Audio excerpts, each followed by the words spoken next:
I will show you optimized settings to increase Subnautica 2's performance by around 280%.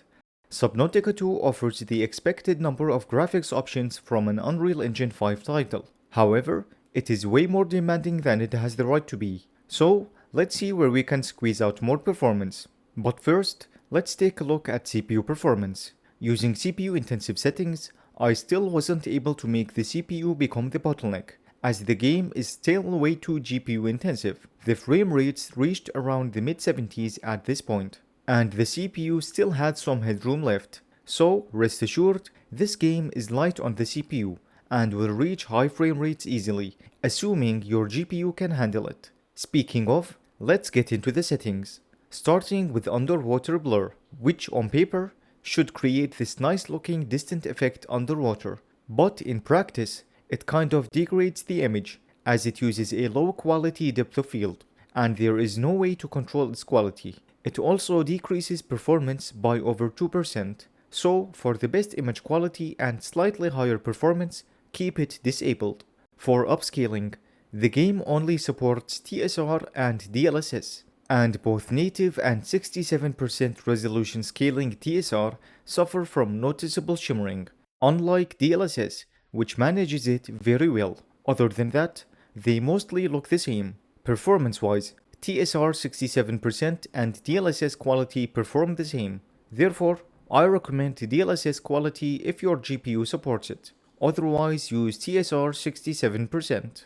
Global illumination makes a very subtle impact in most scenes, and in the scenes where it makes a difference, it's small, and is only comparable when going up to Epic, as low, medium, and high look mostly the same. Epic manages to slightly improve shading and occlusion, and its performance impact depends on the scene, but each option lowers performance measurably, up to 10% on Epic. So, for the optimized setting, I recommend low. Shadow quality on low looks too flat, medium and above look similar. Going from high to Epic also increases shadow view distance. It also enables dynamic shadows from light sources, like the flashlight. It really adds to the immersion, but it comes at a significant performance impact. Going from low to medium has a 4% impact, to high is a further 8%, and to Epic is a further 15%. So for the optimized setting, go with medium.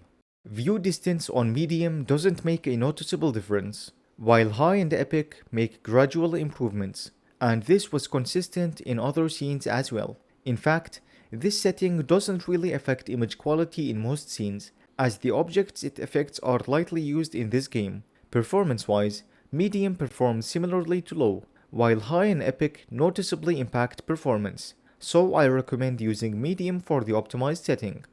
Textures on low look low res, while medium greatly increases texture quality. High and Epic don't seem to make a noticeable difference. VRAM wise, there seems to only be around 100 plus megabyte difference, so it won't make an impact on VRAM consumption noticeably. Shading quality on medium has a small improvement, while high noticeably improves shading quality, adding more detail to surfaces. And Epic makes a subtle improvement over high. Thankfully, high has a small impact on performance, while Epic's impact can be significant, depending on the scene. Therefore, I recommend high for the best balance. The foliage setting controls foliage density. It has a gradual increase with each option. The performance impact is mostly negligible, while on Epic, it can slightly have a bigger impact depending on the scene. I recommend high for the best balance. I wasn't able to find out what the effect setting did, but it did impact performance quite significantly when going from high to Epic. For, as far as I could tell, no noticeable visual difference. Otherwise, use high for basically free performance. Reflections on low and medium look the same. High makes a noticeable improvement, and Epic looks the same as high. For some reason, when going from medium to high, the foliage in the reflections disappears. As for performance, medium has no impact, while high and Epic come at a pretty significant cost of 20%. I recommend medium for the optimized setting. Post-processing on medium enables vignetting. High enables bloom. And Epic doesn't seem to make a noticeable difference. Performance is mostly the same up to high, while Epic has a slight impact. Use high for the optimized setting.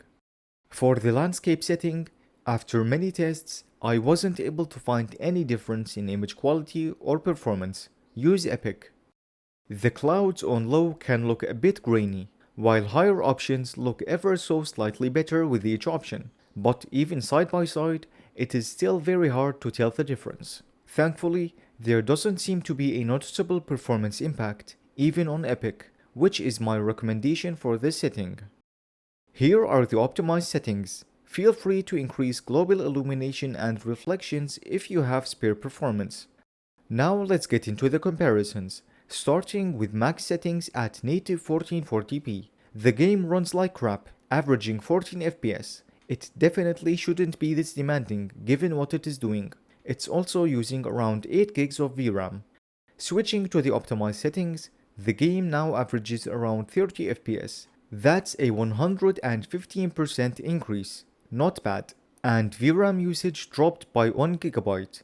Turning on DLSS quality further improves performance by around 56%, going from 30 FPS to 47 FPS. That's an impressive increase and is well beyond the average increase in most games.